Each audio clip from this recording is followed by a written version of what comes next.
स्वामी हरिदास जी का हृदय प्रारंभ से ही राधा कृष्ण के प्रेम में पूरी तरह डूबा हुआ था। वे संसार के किसी भी आकर्षण, भोग या वैभव में नहीं रमे। उनका एक ही ध्येय था, मेरे प्राणों की स्वामिनी श्री राधा रानी और मेरे जीवन के स्वामी श्री श्याम सुंदर। वे ब्रज के वन वन घूमते, कुंज कुंज खोजते कि कहाँ वह भूमि है जहाँ राधा कृष्ण आज भी रास रचाते हो, जहाँ प्रेम का कंपन आज भी जीवित हो।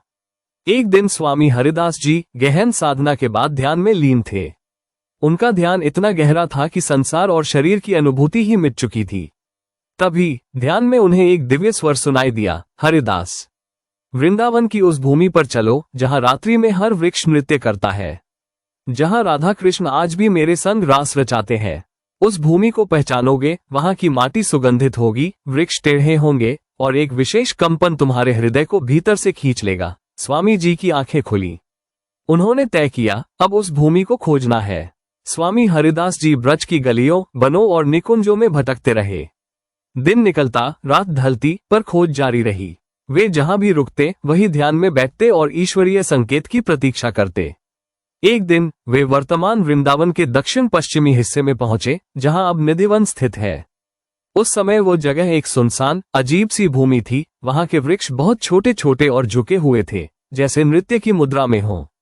स्वामी हरिदास जी ने जैसे ही वहां चरण रखा, उनका हृदय एक अनजानी प्रेम तरंग से भर उठा। आंखें अपने आप बंद हो गईं।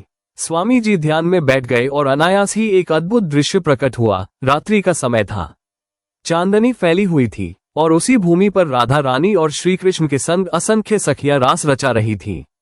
राधा रानी का रूप ऐसा था जिसे शब्दों में नहीं बांधा जा सकता। कमल के समान नेत्र, मृदु मुस्कान और ऐसी माधुरी की ब्रह्मा तक उसे बांध न सके।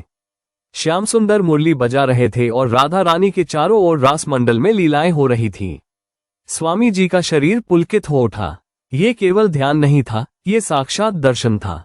स्वामी जी भाव विभोर होकर भूमि पर नतमस्तक हो गए और बोले, हे राधे, हे श्याम सुंदर, मुझे ये भूमि सौंप दो। मैं इसे तुच्छ नहीं, तपोभूमि मानकर इसकी सेवा करूंगा। इसे संसार को बताऊंगा, यह वही स्थान है जहां राधा रानी स्वयं आज भी रात्रि में प्रकट होती है। दूसरे दिन से ही स्वामी हरिदास जी ने वहां पर कुटिया बनवाए।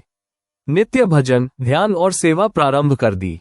वृक्षों को नहीं काटा, न छेड़ा, क्योंकि वे जानते थे कि ये वृक्ष केवल वनस्पति नहीं, साक्षात सखियां हैं जो रात्रि में रास में भाग लेती है।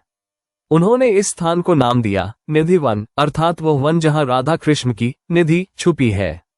धीरे धीरे ये स्थान भक्तों के लिए तीर्थ बन गया। निधिवन में आज भी श्रद्धा से प्रवेश करने पर राधा रानी की उपस्थिति महसूस होती है। कहानी अच्छी लगी हो तो सब्सक्राइब करना न भूलें।